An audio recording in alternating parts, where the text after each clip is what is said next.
I always believed that silence was the voice of God.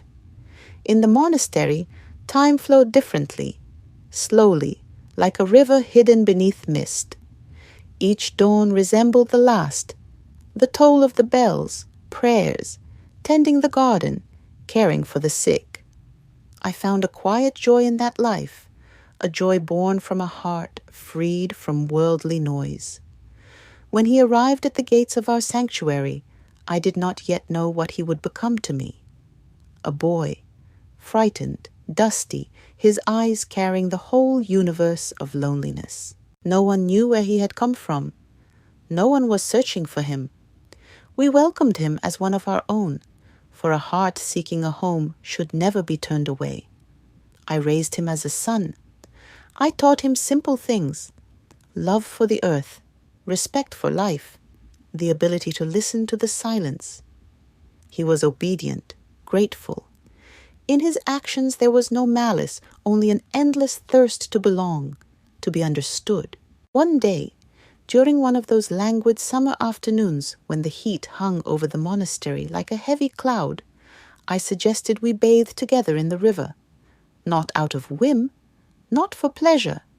Water was precious, and conserving it was our sacred duty. There was nothing strange in it, nothing forbidden.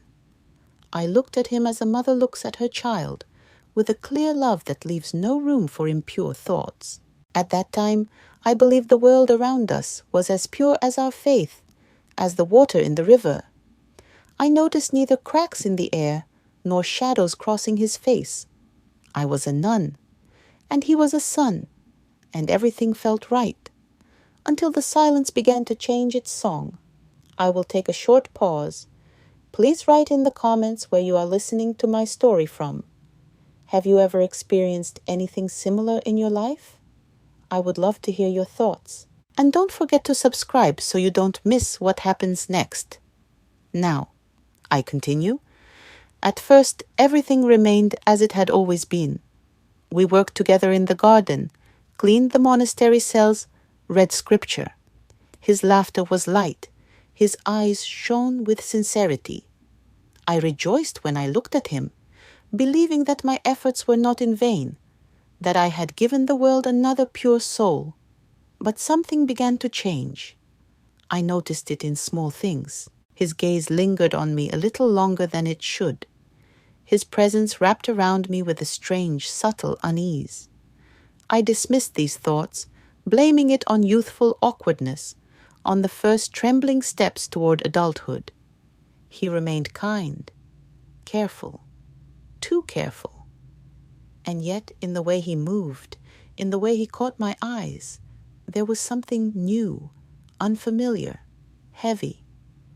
As if behind his silence, a storm was gathering, one he himself did not yet understand. One day, while we were working in the garden, gathering fallen apples, the sun was high and the air was thick and heavy. I bent down to pick up a fruit when I felt his hand brush against mine. His fingers lingered on my skin, a moment too long. Just a moment. Almost nothing. But my heart trembled, like a fragile branch in a sudden wind. I lifted my eyes and met his gaze. He quickly looked away, but I had already seen everything. The thin cracks I had tried to forget were growing wider. Once again, I chose silence. I told myself it was nothing, that these were only my fears, that trust should stand stronger than doubt. But deep inside, I knew the walls of my world were no longer whole, and in the silence between us, something had begun to break. It happened in the evening. The sky was painted in heavy shades of sunset. A strange silence hung in the air, as if nature itself had paused to listen. We sat by the fire. I was reading aloud from ancient texts, and he remained silent, staring into the flames. It seemed as though everything had returned to normal, and my heart was almost at peace. Almost. When I lifted my eyes to meet his, the world stopped. He was looking at me differently, not as a son looks at a mother. His eyes, once full of trust and childlike openness, now carried something heavy, something painfully mature. In that gaze, there was no plea, no gratitude. There was a quiet, determined certainty. He was no longer a child. He was no longer seeking protection. He was looking at me the way a man looks at a woman he has chosen in his heart. I recoiled, as if from fire, feeling my heart contract in terror. Everything inside me screamed, "No, this is a mistake. This cannot be." I prayed silently for the moment to vanish, for everything to return to the way it was. But it was already too late. I understood. Innocence is not lost in an act. It dies in a look, in a barely perceptible gesture where the boundary is crossed. The betrayal did not happen when hands brushed together. It happened when thoughts crossed the line. In a single instant, everything I had built for years, trust, love, the sacredness of our bond, crumbled to dust. I sat across from him, motionless, like stone, feeling my inner world collapse. And the silence between us grew heavier than lead. I will take a short pause. Please write in the comments where you are listening to my story from. Have you ever experienced something similar in your life? I would really love to read your thoughts.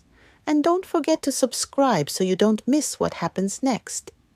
Now, I continue. I said nothing. I uttered no reproach. I asked no questions. I simply sat in silence, wrapped in an invisible cocoon. On the outside, I appeared motionless, calm, but inside, a storm raged. Pain, disappointment, shame, anger, all churned together into a heavy wave, threatening to tear me apart. I fought with myself. I fought to keep my emotions from taking control, to protect the small part of my world still held together by the honesty of my soul. I knew that any words would only deepen the wound. Any attempt to accuse would only prolong the suffering. Sometimes one must freeze completely to hear how one's own faith begins to crack. Silence became my shield. I chose it not out of weakness. No, I chose it because I knew the battles that truly change us happen not outside, but within. They tear us apart and force us to face the truth. I stayed in the monastery, but everything within me had changed. The monastery walls no longer felt like a home of light. They became walls of trial. Every prayer sounded not as a request, but as a battle. Every morning greeted me with a reminder: trust is a fragile gift. It can be lost in a single moment. I no longer carried illusions in my heart, only the heavy, mature knowledge of how easily the human soul can falter. And the silence inside me became my new prayer. I left the monastery at dawn. There were no vows, no farewells, only the quiet creak of the door and the crunch of frozen earth under my bare feet. I walked where the silence within me guided, to the mountains, where no one asks questions, where only the wind knows your thoughts. I left behind walls that once seemed invincible, but I understood walls do not protect, they merely hide wounds. Days passed one after another. I lived among stones and trees, learning to exist as an equal with the world. I no longer wore a nun's robe, but the faith that remained within me was deeper than ever before. It no longer demanded words, rituals, or outward signs. It was in every breath, in every glance at the world. Forgiveness did not come at once. At first I was angry, at him, at myself, at the fragile fabric of trust that had torn so easily. I tried to forget, tried to erase the pain from my heart, but in time I understood. Forgiveness is not forgetting. It is acceptance, acceptance of my vulnerability, acceptance of another's weakness, acceptance of life as it truly is. And one morning, as the first light rose over the mountain peaks, I realized I was no longer who I once was. I returned to the world not as a nun, not as a disciple, I returned as a woman who knows how to remain silent when words are powerless, who understands the value of forgiveness, who knows how to guard her heart, yet is still capable of love. And that was my new faith. Please share your thoughts about this story in the comments. Have you ever experienced something similar in your life? Your words mean a lot to me. I truly appreciate each and every one of you. Don't forget to subscribe and leave a like so you don't miss new captivating stories. I wish you a wonderful day.